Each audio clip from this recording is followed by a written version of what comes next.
friends, welcome to Visionary Heights. Today in the Grit and Chapter series, we are gonna start our part 3 of the real numbers. I hope you have checked the last parts as well. If not, I would highly recommend you to checking them out first. In this part, we will discuss the word-based problems and the proof of the irrationality. Let's start. Let's discuss the word-based problems from the real numbers. In this topic, most of the students get confused because they're not clear whether we have to find the LCM or we have to find the HCF. Now, using the question, just by reading the question, how to decide whether HCF will be there or LCM will be there. See, it's very easy topic. Okay, so don't create a phobia for this. Whenever you can find that your answer will be greater than the given numbers. If the answer will be greater means we have to find the multiple, means the LCM, right? Whenever after reading the question you feel like your answer will be smaller, it means you have to find the HCF there. Clear? Or we can also see these type of things, like in some question what will be there, that the lights will be blinking, right? Suppose one is blinking at one time, suppose at 5 seconds, another is blinking at 7 seconds. Okay, means after every 5 seconds it is blinking, after every 7 seconds it is blinking. So when it will blink again? Now see, what is there? It will repeat. There will be repetition of 5. After 5 more it will repeat. After 5 more it will repeat. After 5 more it will repeat. This will repeat. After 7 it will repeat. After 1 more 7 it will repeat. After 1 more 7 means I have to find that number which is common in these two. Means I'm finding the multiple now. Here I'm doing the multiple now, right?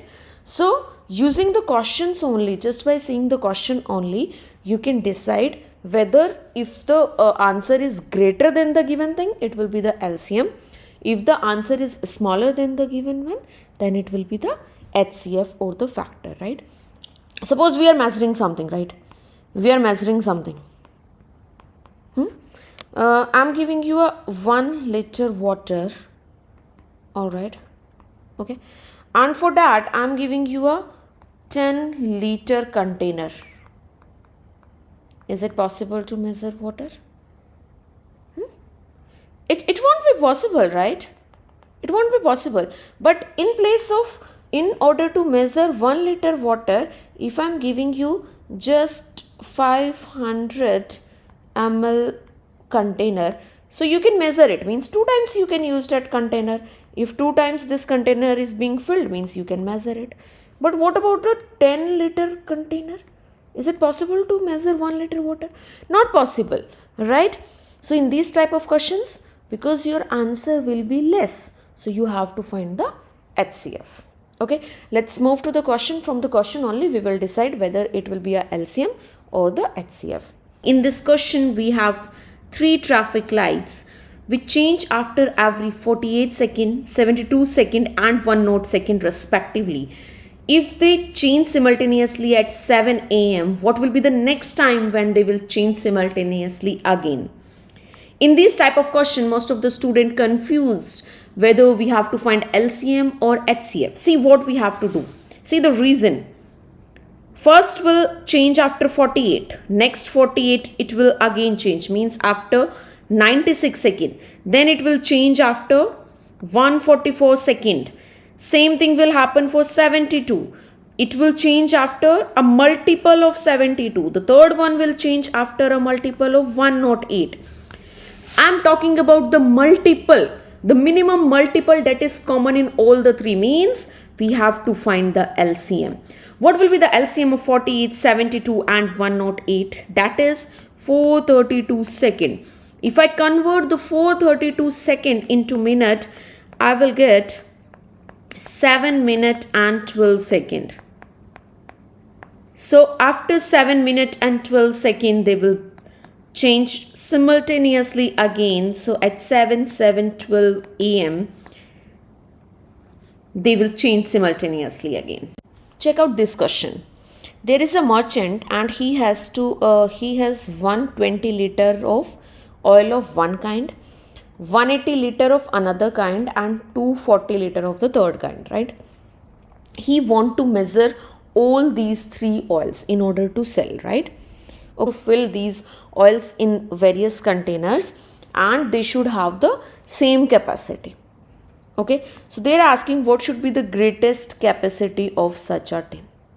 Now see, if I have to put 120 liter of oil in various containers, so the container will be less than 120 liter or greater than 120 liter. The container will be less than 120, na? Then only I can just divide this 120 in various containers, right? Similarly, I have to divide this 180 liter as well into different containers and 240 as well. But the size of the container should be the same. It means they are talking about a common thing. Means there should be something common and such that which can divide 120, 180 and 240. Means indirectly they are asking us about the HCF. Or we can see that since our answer will be less than, we are measuring something, we are dividing something, it means we are talking about the HCF. If the answer is less, it means HCF. If the answer will be more, then LCM. Okay, so what is the HCF of 120, 180 and 240? For this we have to write their prime factorization. Okay, for 120 the prime factorization is 2 to the power 3 into 3 to the power 1 into 5 to the power 1. What is 180? 180 can be written as 2 square into 3 square into 5, right? 240 will be 2 to the power 4 into 3 to the power 1 into 5, right? HCF, how to find the HCF? We have to take the lower power, right? So the HCF will be, what is the lower power of 2 here? 2 to the power 3, 2 to the power 2 or 2 to the power 4? 2 to the power 2 is the lower power. For 3, what is the lowest power? 3 to the power 1. And for 5, since in all we have 5 to the power 1, so the lower will be 5 to the power 1. So it will be 4 into 3 into 5. So it is 60 liter. Okay, means we can put them into a container of 60 liter each. Clear? Now move to the next question. Now there are 3 persons. In the morning walk, 3 persons step off together. Okay, in one step the first person measure 80 centimeter and the second person measure 85 centimeter and third measure the 90 meter. Now they are asking the minimum distance each should walk so that all can cover the same distance in complete step. Complete step means they will take the, means if first one is moving now, suppose I am talking about the first person and he is moving, so he can move like that, means 80 centimeter in one step, 80 more in another step, 80 more in another step. He can't take like half a step, like he is moving this 10 centimeter or 20 centimeter. Okay, he is taking the complete steps. All right, okay, like that he will move. For the second person, how he will move? He will move 85. Okay, next 85, next 85 and so on. Right, means here we will go with the multiple of 80. In the one step 80, in two steps 160. Okay, and so on. Here multiple of 85. First step 85, then 85 into 2, 170 and so on, right? Similarly, the third one will also move the same way. In one step he will cover 90. In next step he will cover first 90 plus 90 means total 180 and so on. Okay, means the steps are increasing, the distance is increasing as we are increasing the steps. So we have to find that distance which is common in all the 3. We are doing the multiple here, right? A person, if he is taking complete step, so the answer can't be less than 80 centimeter, na? It will be greater than that, right? How many steps they are taking, the answer will be greater than that, right? So if the answer is greater, it means we are finding the LCM. Clear? And here also we have seen that we have to find that multiple which is common in all these 3. So we have to find the LCM of 80, 85 and 90. So again their prime factorization I should write. 80 can be written as 2 to the power 4 into 5. Similarly 85 can be written as 5 into 17, and 90 can be written as 19 into 5, right? If I see what is the LCM? LCM means the higher power. So what is the higher power of 2? Here 2 to the power is 0, here also 2 to the power is 0, but here 2 to the power 4. So 2 to the power 4. Okay, for 5, 5 to the power 1, 5 to the power 1, 5 to the power 1, so 5. For 17, it is 17 only, because in all other it is 17 to the power 0. In 85 only there is 17 to the power 1 and 19. So if I multiply them, how much I am getting? It is 25840 centimeter, right? Or I can write it as 258.4 meters. This is the minimum distance each should walk so that they cover the same distance in complete steps. Clear? Coming to the next question now. See what we have here. We have two containers. They contain 850 liter and 680 liter of kerosene. Okay. You have to find the maximum capacity of container which can measure them. Alright. And it should not be like I'm filling it to the half, or no. If the capacity of the container that you are using to measure, if it is of 100 ml, then 100 ml completely I can check. I can't see like it is half, so I can measure half. No, we don't want to take the approximate. We have to take the complete value, right? So see, if I'm asking, that you have to measure 850 liter and I am giving you 1000 liter container to measure. Can you measure 850 liter? The container is bigger and you have to measure 850. Is it possible to measure if no marking is there? Not possible, right? So you have to use a smaller, but instead of 850, instead of 1000 liter, if I'm giving you just 100 liter, that please measure 800 liter using the 100 liter container. Is it possible now? Yes, 8 times I can use that container and I can measure 800 liter. Clear? So it means in order to measure something, we need a smaller container which can measure them. Smaller. If I'm talking smaller things, smaller means good. We have to find the HCF. Okay. So in this question, we have to find the HCF of 850 and 680. What is the prime factorization of 850? 850 is 2 into 5 square into 17. And similarly, 680 is 2 to the power 3 into 5 into 17. Okay.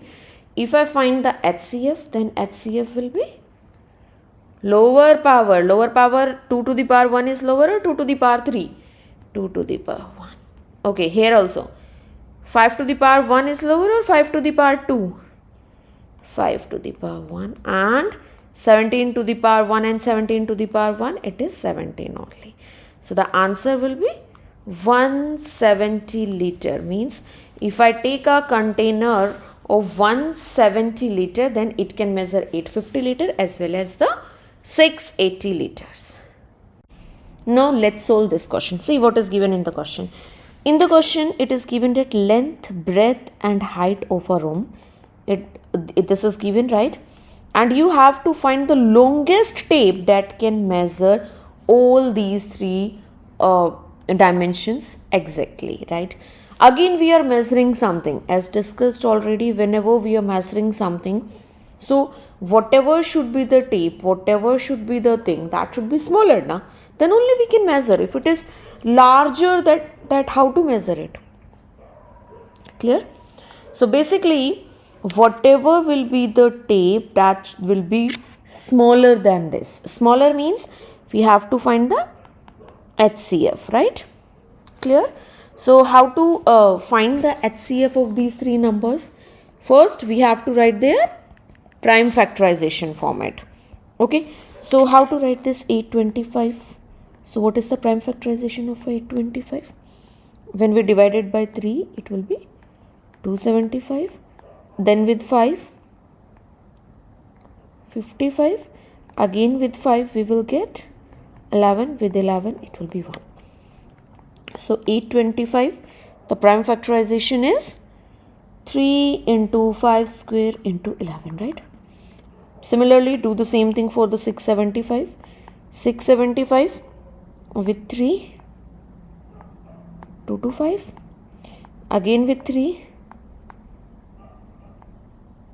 75, again with 3, we will have 25, then 5 and 5 and 5. Okay, so for 675, the prime factorization is 3 cube into 5 square. Same thing if we do for the 450, we will get 2 into 3 square into 5 square, right? So we have to find the HCF. HCF means lower power we have to take. So what is the lower power of 2? 2 to the power 1, here 2 to the power 0, here also 0. So 2 to the power 0 means we need not take 2, right? Then 3 to the power will be good. 3 is the minimum power. 3 to the power 1 is minimum. Here 5 square, right? And 11 to the power 0, right? So 75 centimeter. Means the length of the tape should be 75 centimeter. Clear? Coming to the next question. See, in a seminar, the number of participants in Hindi, English and Maths, they are given, right? Okay. You have to find the minimum number of rooms. How many rooms will be required if in each room same number of participants are to be seated? Means what we have to do, we have to divide these participants in a specific number of groups such that they can sit in the different rooms, right? So if we are dividing them, dividing means we are finding the lower answer, right? Yes or no? My answer will be less than. If the answer is less than, it means what I have to find? We have to find the HCF. Good. So see, whenever something is being divided, right, always find the HCF. So 60 can be written as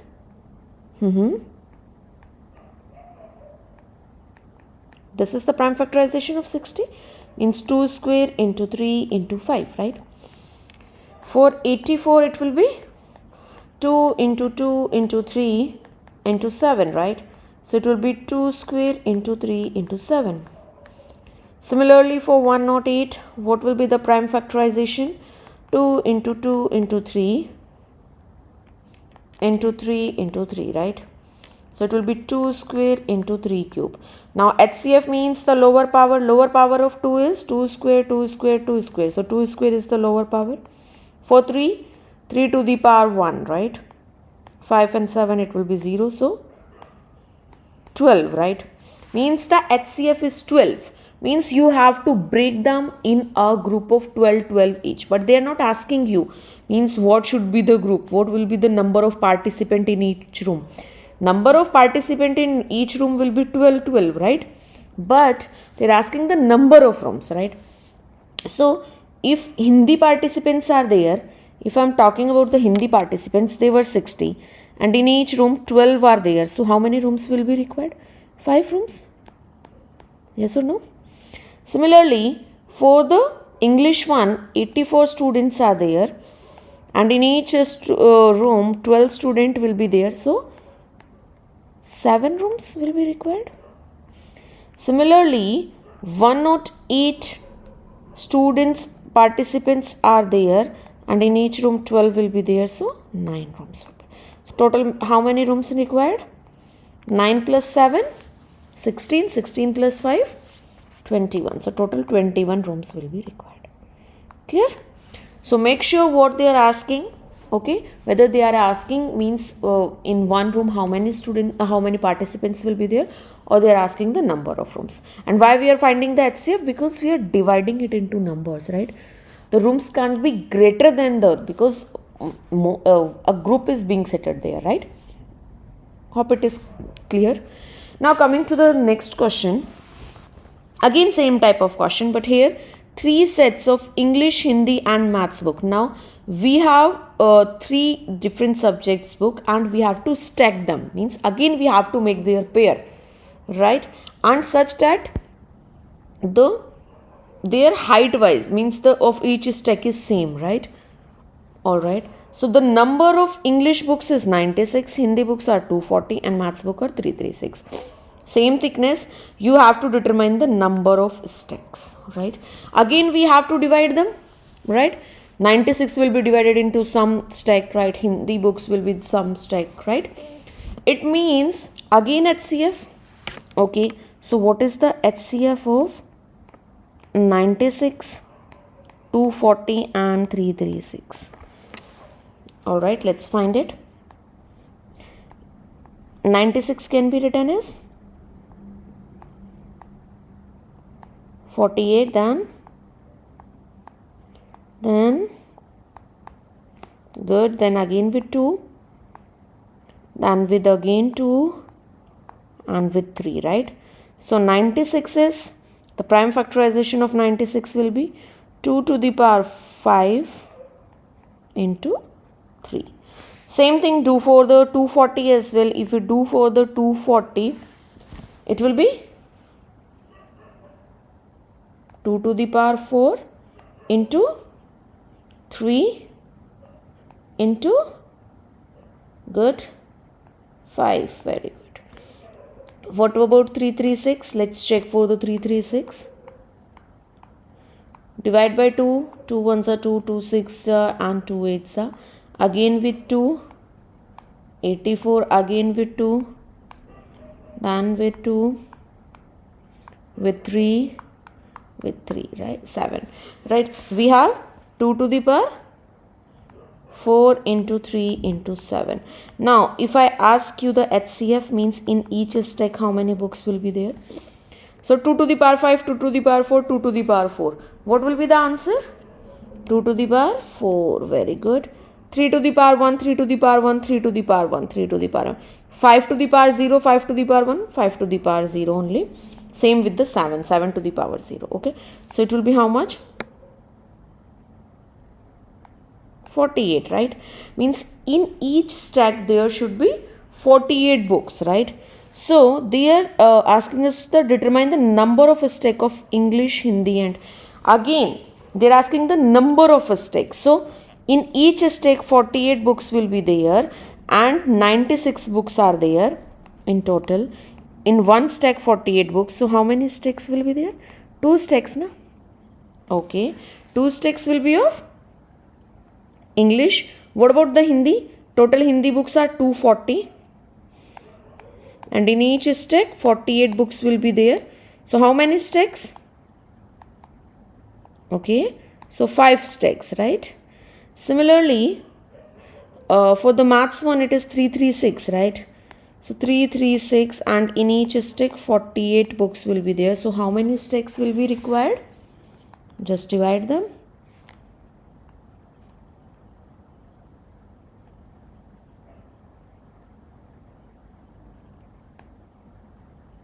Seven stacks, right? So 2 stacks, 5 stacks and 7 stacks. Hope the question is clear. Now coming to the next topic, that is proof of irrationality. In this we will be given some of the numbers and we have to determine whether they are irrational or not. Okay. So before we start this, just tell me one thing. What are irrational numbers? And what are rational numbers? See, we know, as we already discussed, rational numbers are those numbers which can be written in P by Q format, such that this P, this numerator and this denominator both are integers and Q can't be equal to 0. And one more condition, this P and Q should be co-prime. Co-prime means they will not have anything common except 1. There will be no factor that is common in P and Q, right? And all those numbers which are not rational, they are not the irrational number, right? Root 2, root 3 means which cannot be removed from this under root, right? Which are not a perfect square. The root of the perfect square, not a perfect square number. They are irrational number. Clear? Like I have root 7. They all are irrational. Now there are some of the conditions, like suppose I have a rational number. Okay, am adding rational number to it. What I will get? Rational or irrational? Very good. I will get a rational number only. It is impossible to get irrational, because rational, suppose I am taking an example 3. Here I am taking 5. It will be 8. Even if I am taking negative and positive, now then also my answer will be rational only. There is no case that I will get a irrational number if irrational number is not there. Same thing will happen if rational minus rational. Then also I will get a rational number only. Right? Because root thing is not there. So how I will get it? Clear? If I am multiplying two rational numbers, then again I will get a rational number only. Suppose I have minus 3 into 5. What will be the answer? That will be minus 15, right? Which is rational. Clear? So even if I am dividing a rational with rational, rational plus rational, rational minus rational, so every time if my operation, any mathematical operation is on rational and rational only, my answer will be a rational number. Clear? Now, if my operation is on rational and irrational, suppose it is a rational number and one irrational number I am adding to it. What will be the answer? Suppose I am adding 3 and irrational is root 2. What will be the answer? It will be irrational, right? Because there is no way I can remove this irrationality. Because one is rational, that can't cancel the irrational one. Na? So it will remain there. So my answer will be irrational. Same thing with rational number. If I subtract irrational number, again I will get a irrational number, because again this irrationality can't be removed. Okay. If I am multiplying them, rational into irrational, suppose I am multiplying 3 into root 2. Again this will root 2 remain same. So 3 root 2 will be there. So again irrational number. And same thing will happen with the division as well. If I am dividing 3 by root 2, so it will be remain the same. Root 2 will remain there, right? I can't cancel it. So it will be irrational only. Okay. So what I have learned so far, if I am doing any operation with rational and irrational, means one number is rational, one is irrational, my answer will be irrational. If I am doing something with the rational and rational only, my answer will be rational, right? Okay. And what if I am working with the rational, one number is rational, okay, and alright, what if I am doing with one number is irrational and other also irrational, right? Let's check. See, if I am using root 3 plus root 2, my answer will be root 3 plus root 2 means irrational. I can't remove this irrationality. Clear? But if I am using another number, root 3, and another number is minus root 3, see, they will cancel out, na? So the answer will be rational. Clear? So if I am adding or subtracting both the irrational numbers, I am not sure whether I will get irrational or rational. I can get either rational or irrational. It is not sure. Clear? Same thing with the multiplication as well. See, irrational into irrational. Suppose I am multiplying root 3 into root 2. What I am getting? Getting root 6 means a irrational number. But if I am multiplying root 3 into root 3 means same type, then it will be 3 means rational. So again there is uncertainty whether I will get a rational answer or irrational. So what we can write here is, if the operation is between rational, okay, and rational, any operation. Clear? So my answer will be rational only. If the operation is between irrational and another rational number, my answer will be irrational only, because this irrationality can't be removed. But if it is between irrational and irrational, we can't say.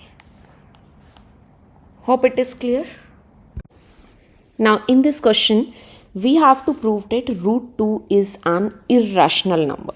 Now, how to prove root 2 as an irrational number? See, in these type of questions, what we have to do is we have to consider what is given, just the opposite of it. Like we have to prove that root 2 is irrational. So first we will let that root 2 is a rational number. After that, in the last, we will prove that there is a contradiction, so it is irrational. Let's solve, then it will be very clear to you. So what will be our first step? We have to let that root 2 be a rational number. Rational, clear, as we already discussed, means root 2 can be written in the form of p by q, such that p and q both will be integers. And one more thing, p and q, they are co-primes. Co-primes means except one, there is nothing common. Clear? Alright, now see what I got. I got root 2 is equals to p by q.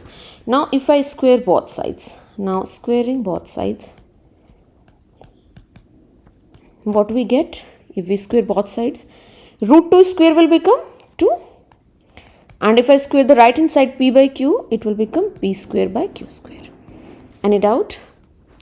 Now, if I shift this q square to this side, it will become q square equals to p square by 2.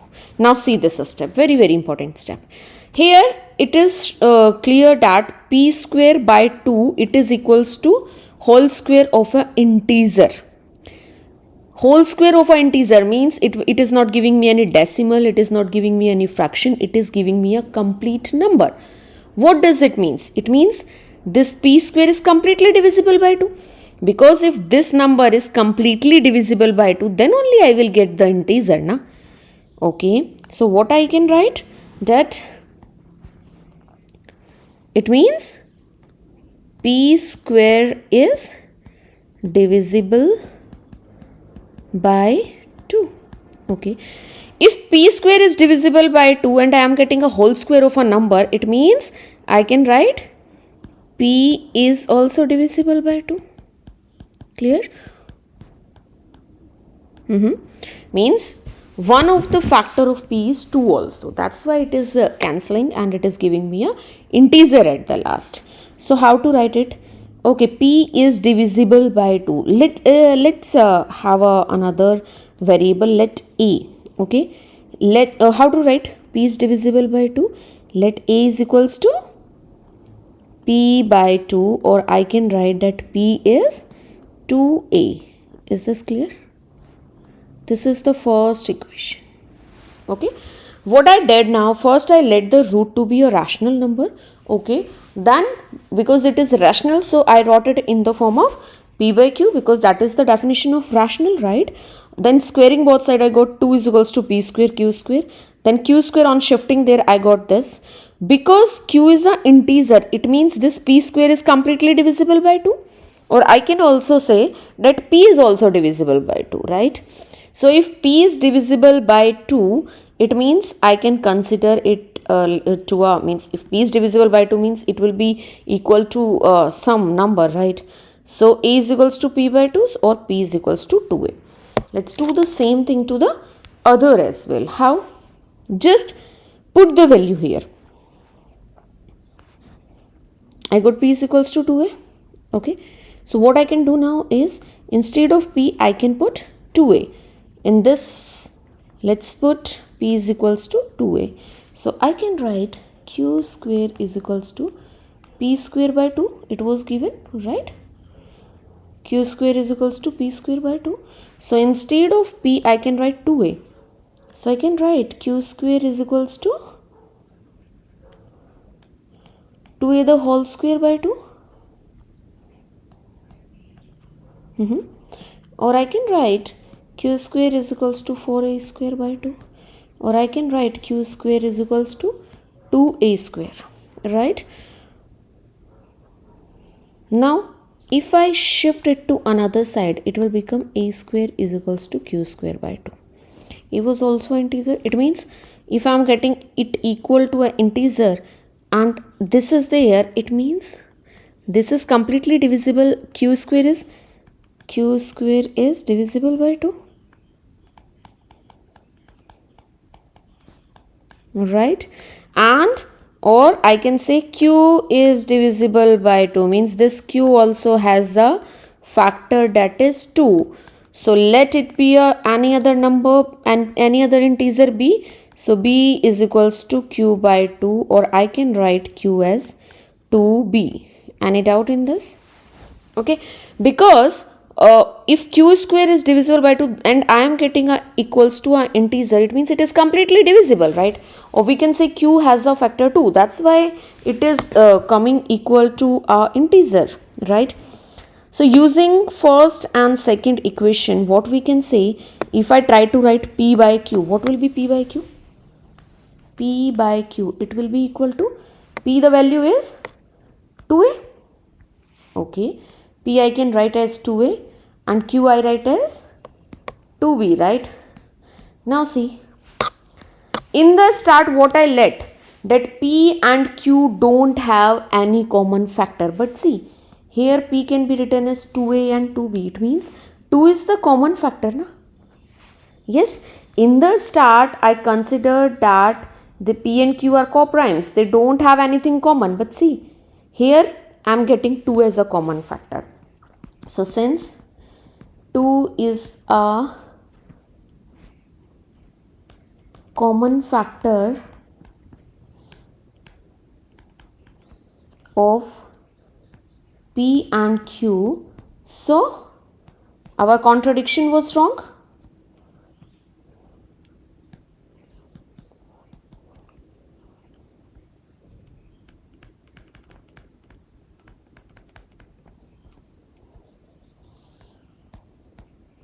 It means P and Q are, if P and Q are not co-primes, it means root 2 is not rational. So if root 2 is not rational, it means root 2 is a irrational number. Clear? First we considered it as rational, then we checked that because we consider it as a rational, so in P and Q there should not be any common factor, but we have proved that P and Q has a common factor too. So it means our contradiction was wrong. So P and Q, they are not co-primes. If they are not co-primes, means root 2 is not rational. So if root 2 is not rational, it means it is a irrational number. In this question, we have to prove that 3 minus root 5 is an irrational number. Means again what we have to let? We just have to let the just opposite of it. Means let 3 minus root 5 be a rational number. Rational means, as already discussed, it means 3 minus root 5 can be written in the form of P by Q, where P and Q both are integers and P and Q are co-primes as well. Co-primes means there will be no factor common, right? Except one, there will be nothing common in between P and Q. Okay. Now what we can do here is, if they are saying nothing is common, I can shift this 3 to another side. Yes or no? Okay, let's shift it. So minus root 5, because this 3 was positive here, if I shift it to another side, it will become negative. So it will become how much? P by Q minus 3. Is this clear? We can also shift this minus sign to this side. So it will become root 5 is equals to minus P by Q plus 3, right? Alright. Now see one thing. Root 5 is, what is root 5? Irrational number. Clear? What is minus P by Q? That we already discussed. P by Q is rational, so it is rational number. Okay. What is 3? It is also rational. Okay. What was rational and rational? Rational with rational makes rational. We already discussed. Okay. And in the left hand side we have irrational. Is it possible that irrational equals to rational? Not possible, no? Irrational and equals to rational, that is not possible, means there is a contradiction. So since there is a contradiction, so our assumption was wrong. Whatever we assumed, that was wrong. It means, what was our assumption? Our assumption was that the given number is a rational number, but since irrational can't be equal to rational, so our assumption is wrong. Hence 3 minus root 5 is irrational number. Clear? Easy, na? Let's solve the next question now. Now again the same type. We have to prove that 5 minus 2 root 3 is an irrational number. So let's solve it together. What we have to consider? Okay, let 5 minus 2 root 3 be a rational number. If it is a rational number, what we can say? That 5 minus 2 root 3 can be written in the form of p by q, where p and q both are integers, and one more thing, they are co-primes. They will not have anything in common. Clear? Again, shift this 5 to this side. It will become minus 2 root 3 equals to, as 5 is positive here, when we shift it to another side, it will become negative. So p by q minus 5. Clear? We can shift this minus 2 as well to this side, right? So if we shift it, since it is in multiplication here, when I shift it to this side, it will become in division. So it will become root 3 equals to p by minus 2q and minus 5 by minus 2q, right? Minus 2. Okay. Now see, we can solve it further. Minus and minus will make plus. So it will become root 3 equals to minus p by q plus minus p by 2q plus 5 by 2. Okay. Now see. What is root 3? Root 3 is irrational number. Okay, this is irrational. What is this? P by q, we consider it as a rational, right? If I multiply it by minus 1 by 2, still it will be a rational number. So this is rational. What is 5 by 2? Again a rational number. Now tell me one thing. What is rational plus rational? As we already know, it is rational. Very good. So what we have at the last, that irrational equals to rational. Is it possible? No, it is not possible. A irrational number can never be equal to a rational number. So there is a contradiction, right? Hence our assumption is wrong. It means, what was our assumption? So our assumption is wrong.